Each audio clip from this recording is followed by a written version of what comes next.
అందరికీ ప్రభువైన యేసుక్రీస్తు నామములో శుభాభివందనాలు. మరి మరొక వివాదాన్ని సహోదరుడు జాన్ పాల్ అనే మూర్ఖుడు తెరపైకి మరొక వివాదాన్ని తెచ్చాడు. ఏ వివాదం అంటే విజయప్రసాద్ రెడ్డి గారి యొక్క విషయంలో మాట్లాడుతూ తన స్టూడియోలోనే ఎక్కడో మాట్లాడుతూ అక్కడి నుంచే వచ్చాడు, వాళ్ళకి ఏమీ తెలియదు అనేటట్టుగా మాట్లాడుతూ ఒకసారి ఈ వీడియోని చూడండి, మీకు అర్థమవుతుంది తను ఏం మాట్లాడుతున్నాడు.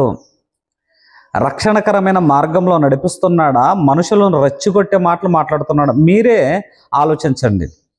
వాడు ఏదో పెద్ద మేధావిలా, ఈ జాన్ పాల్ అనే మూర్ఖుడు ఏదో మంచి సువార్త అందరినీ కూడా సాధుగుణంతో నేను మారుస్తున్నాను, లేకపోతే వాక్యం చెబుతున్నాను, ఎవరిని కూడా నేను రెచ్చగొట్టడం లేదన్నట్లుగా ఏదో వ్యూస్ కోసం, యూట్యూబ్ వ్యూస్ కోసము వీడు చేస్తున్న ఈ చిన్న చిన్న వీడియోలు ఎలా ఉన్నాయంటే చాలా పనికిరానివిగా ఉన్నాయి.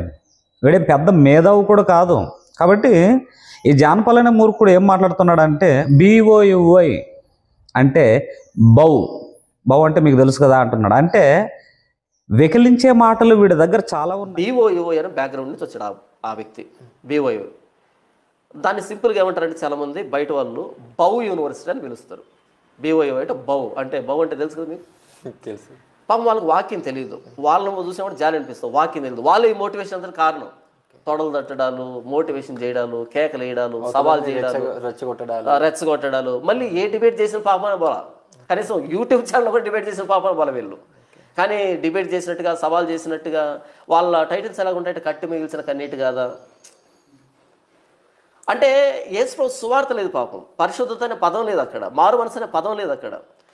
బైబిల్లో ఒక పాఠ్య పుస్తకాలుగా మార్చుకొని, సబ్జెక్టులుగా మార్చుకొని అలా వాళ్ళు పబ్బం గడుపుకున్నారు. అక్కడి నుంచి వచ్చినటువంటి ప్రోడక్ట్ ఈ వ్యక్తి కూడా అదే పంతాన్ని అవలంబించడం ప్రారంభించాడు. కాబట్టి ఇతరులను కించపరిచే మాటలు చాలా ఉన్నాయి వీడి దగ్గర. ఇలాంటి మూర్ఖపు మాటలన్నీ కూడా ఎవరు మాట్లాడలేని సేవకుల మాటలు ఇతరులు అనుకుంటున్నారు. ఇతరులు ఎవరు అనుకుంటున్నారు? నువ్వు అనుకుంటున్నావు. ఫస్ట్ జాన్ పాల్ అనే మూర్ఖుడు అనుకుంటున్నాడు BOUI అంటే అని.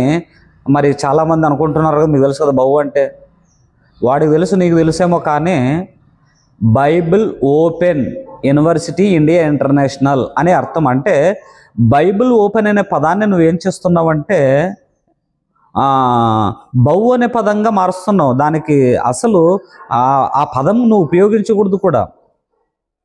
బైబిల్ ముందుంచుకున్నప్పుడు ఆ పదాన్ని ఉపయోగించి మాట్లాడకూడదు. కాబట్టి ఇంకా ఏమంటున్నాడంటే తొడలు కొట్టడం, సవాల్ చేయడం. వీళ్ళు యూట్యూబ్లో కనీసము ఛాలెంజ్ చేసి పోటీ చేసిన పరిస్థితులు కూడా లేవంటాడు. బహిరంగ సభల్లోనే మాట్లాడినాడు. తొడగొట్టి మీసం తిప్పి వేల మంది, లక్షల మంది మధ్యలోన తొడగొట్టి మీసం తిప్పి రండి రా అన్నాడు. తప్పు అనేవాడు నిరూపించేవాడు రండి రా. భారత రాజ్యాంగం కానీ, ఇండియన్ పీనల్ కోడ్ కానీ నా దేవుణ్ణి ప్రకటించవద్దని కానీ, బైబిల్లో రాయబడిన చెప్పొద్దని అధికారం ఎవ్వడికి లేదు. ఎవడికి తల దించడు పిడి సుందర్రావు సింహం.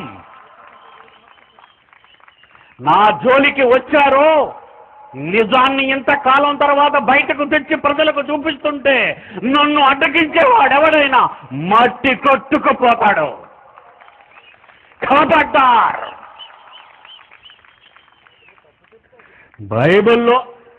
బైబిల్లో ఉన్నది చెప్పొద్దు, వాళ్ళని హేళన చేయొద్దు, వాళ్ళని గాయపరచొద్దని అధికారం ఎవరికి లేదు. బైబిల్లో ఉన్నది చెప్పాలి నేను. నీకు ఒకవేళ అధికారం ఉంటే నన్ను అరెస్ట్ చేయి.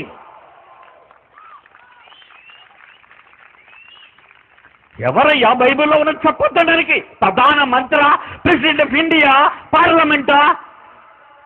I don't care. నువ్వు కనీసము వీధిలోనన్నా తొడగొట్టేవరా మూర్ఖుడా? BOUIలో మమ్మల్ని అందరినీ కూడా తాడులతో కట్టేశాడు జయశాలి గారు. లేకపోతే మీలాంటి వాళ్ళని కూర్చోబెట్టి ప్యాంట్ తడిపే విధంగా మాట్లాడేవాళ్ళం మేము. నిజంగా చెప్తున్నాను, ఆయన ఎవరిని ఏమనకండి, ఆయన నా వరకే ఇక అయిపోవాలి. ఎందుకంటే మనము ఘాటుగా మాట్లాడటం వలన కొంతమంది బాధపడుతున్నారు. మన ఆత్మీయులే, మన సహోదరులే. ఇబ్బంది పడుతున్నారు, వాళ్ళని ఇబ్బంది పరిచే విధంగా ఉండకూడదు అనేటట్లుగా ఆయన ఎంత స్పష్టంగా చెప్పి, ఎంత ప్రేమతో మాకు చెప్పి మమ్మల్ని అందరినీ కూడా, మా అందరినీ కూడా తాళ్లతో కట్టేశాడు. ఒకవేళ మీరు మాట్లాడితే మీ పనిష్మెంట్ వేరుగా ఉంటుంది అనేటట్లుగా వేల మంది ఉన్నారు ఆయన కింద సేవకులుగా. అలాంటి గొప్ప వ్యక్తిని, లేకపోతే BOYని చాలా నీచంగా మాట్లాడటానికి నీకు నోరు ఎలా వస్తుందిరా? మేము ఎవరిని కూడా ఏమనము, ఎక్కడ కూడా అనే పరిస్థితులు కూడా లేవు. కాబట్టి నిన్ను ఎందుకు మాట్లాడవలసి వచ్చిందో తెలుసా? నువ్వు అంతా కూడా ఎలాంటివంటే అనేకుల యొక్క యూట్యూబ్లో ఏది ఎవరు మాట్లాడుతున్నారు, ఎలా మాట్లాడుతారు అందరినీ కూడా చూస్తూ పిచ్చెక్కిపోయావు నువ్వు. అవన్నీ పట్టించుకుంటే మేము కూడా నీ దగ్గర మాట్లాడగలము. సవాలు, ఛాలెంజ్, నీకు దమ్ము ధైర్యం అంటే చిటికేసి కూడా పిలవగలము. కాబట్టి దేవుని నమ్మకున్నావు నువ్వు. 2011లో వచ్చావు, నువ్వు ఇంకా చిన్న పిల్లవాడివి. నీకు అంత పరిపూర్ణమైన జ్ఞానం లేదు. పెద్దలను ఎదిరించేది కాదు, పెద్దల ముందు చేతు కట్టుకొని నిలువుము, పెద్దలు వస్తే లేచి నిలువబడినట్లుగా వాక్యం చెబుతుంది. కాబట్టి ఎవరిని కించపరిచారు? అబద్ధ బోధలు, దొంగ బోధలు చేసేవారిని తొడగొట్టాడు, మిషన్ తిప్పాడు, ఇది తప్పు అని చెప్పాడు. కాబట్టి మీలాంటి మూర్ఖులకి చెప్పవలసిన అవసరత లేదని చెప్పి ఆయన ఏనాడో ఆ సవాలు విసిరేదాని నుంచి, తొడలు కొట్టేదాని నుంచి దూరం అయిపోయాడు. ఎందుకంటే నీ ఆత్మ పాడైపోతే ఆయన బాధపడతాడు, పరలోక తండ్రి బాధపడతాడు. నేను ఎంత అనేటట్లుగా ఆలోచన చేసిన గొప్ప వ్యక్తి జయశాలి పీడి సుందరరావు. అలాగే బైబిల్ని కూడా ఎలా మార్చుకున్నారంటే అంటూ ఏమంటున్నాడంటే కట్టె మిగిల్చిన కన్నీటి గాథ అని ఇలాంటి టైటిల్ పెట్టుకొని పాఠ్యపుస్తకంగా మార్చుకున్నారు.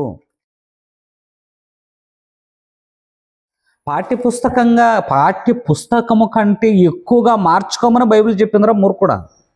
ఇది బాగా గుర్తుపెట్టుకో.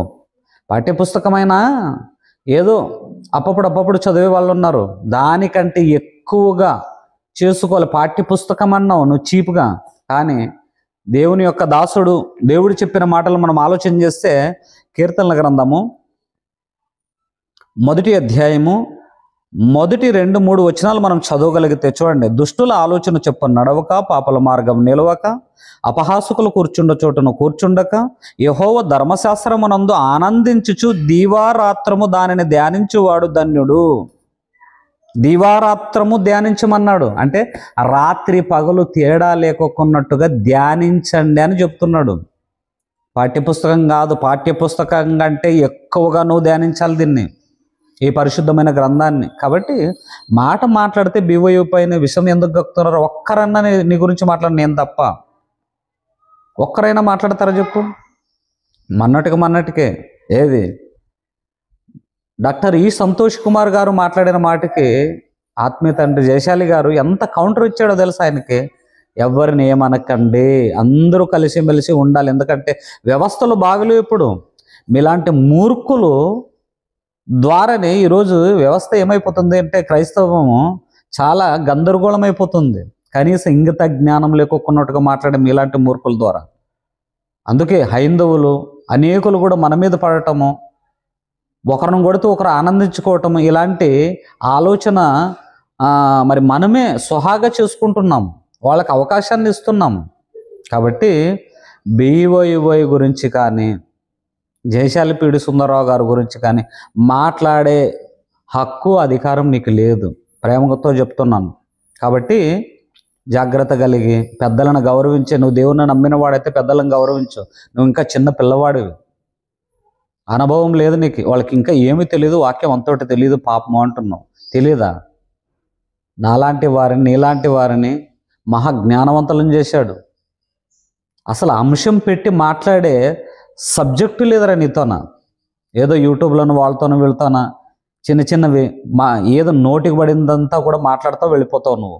KRTVలో మాట్లాడింది ఒకసారి నువ్వు ఆలోచన చేసుకో, అన్నీ కూడా రంగరించేసావు.